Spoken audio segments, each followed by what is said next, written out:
मेरे YouTube channel का नाम पावर केमिस्ट्री। इसके पहले वीडियो में हम लोगों ने विलयन चैप्टर के परिचय, विलयन की परिभाषा, उसके घटक की बात की थी। आज की वीडियो में हम लोग एक नए टॉपिक की बात करेंगे जो कि एग्जाम की दृष्टि से बहुत ही इंपॉर्टेंट है, जिस टॉपिक का नाम है विलयता, सॉल्वेबिलिटी। उसकी हम लोग बात करने वाले हैं दोस्तों। विलयता को हम घुलनशीलता भी बोल सकते हैं। विलयता या घुलनशीलता, इसको इंग्लिश में सॉल्वेबिलिटी के नाम से जाना जाता है। बहुत ही इंपॉर्टेंट टॉपिक है। विलयता किसे कहते हैं, इसको प्रभावित करने वाले कारकों की हम लोग बात करेंगे। आज हम लोग विलयता किसे कहते हैं या घुलनशीलता किसे कहते हैं उस पर हम लोग डिस्कस करने वाले हैं। दोस्तों, आपको हम एक बात बता दें, विलयता का अध्ययन करने से पहले आप एक घर पे एक्सपेरिमेंट कर सकते हैं कि एक गिलास आप पानी लीजिएगा और उसकी क्वांटिटी नाप लीजिए कितने ml है या कितने ग्राम वाटर है। उस वाटर की एक लिमिट होगी कि मैक्सिमम से मैक्सिमम, अधिकतम से अधिकतम कितना विलय उसमें घुल जाएगा। ऐसा तो नहीं है कि 100 ग्राम पानी में बहुत ज़्यादा चीनी घुल जाएगी, लेकिन ये है कि 100 ग्राम विलायक में या जल में अधिकतम से अधिकतम चीनी या कोई विलेय पदार्थ कितना घुल सकता है। जितना भी घुल सकता है वह उस पदार्थ की घुलनशीलता या विलयता बन जाती है दोस्तों। तो इसकी सिंपल भाषा में हम आपको लैंग्वेज, इसकी परिभाषा हम लिख रहे हैं। तो टॉपिक था विलयता, या इसको दोस्तों हम लोग घुलनशीलता के नाम से भी जानते हैं। बहुत इंपॉर्टेंट टॉपिक है घुलनशीलता। क्या इसकी परिभाषा है दोस्तों, ध्यान दीजिए। पदार्थ की वह अधिकतम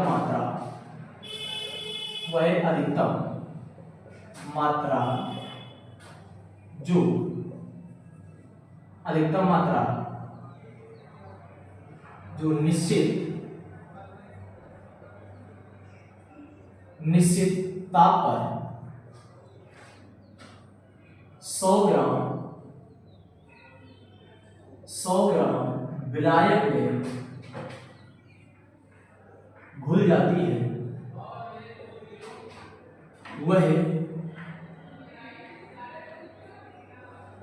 वह उस पदार्थ की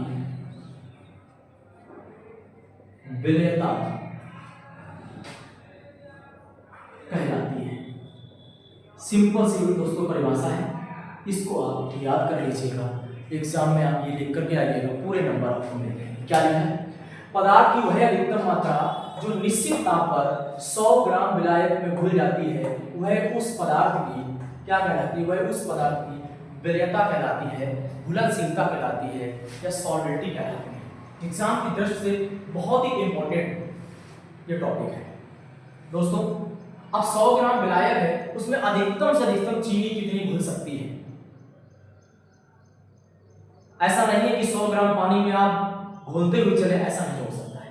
उस विलायक की भी एक क्षमता होती है विलयन बनाने की,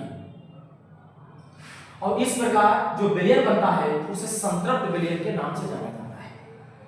तो अधिकतम से अधिकतम कितना पदार्थ 100 ग्राम जल में घुल सकता है, वह उस पदार्थ की क्या बन जाती है दोस्तों?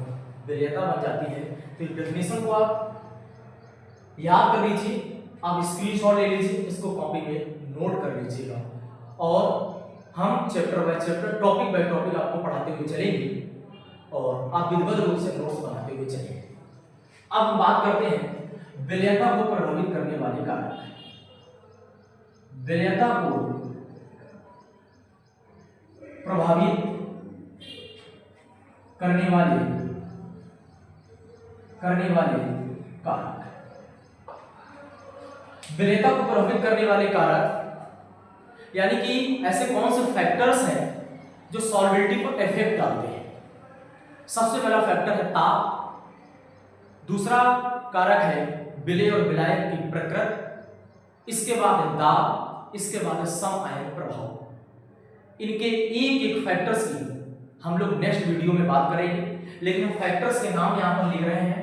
पहला फैक्टर है ताप का प्रभाव, दूसरा है विलय और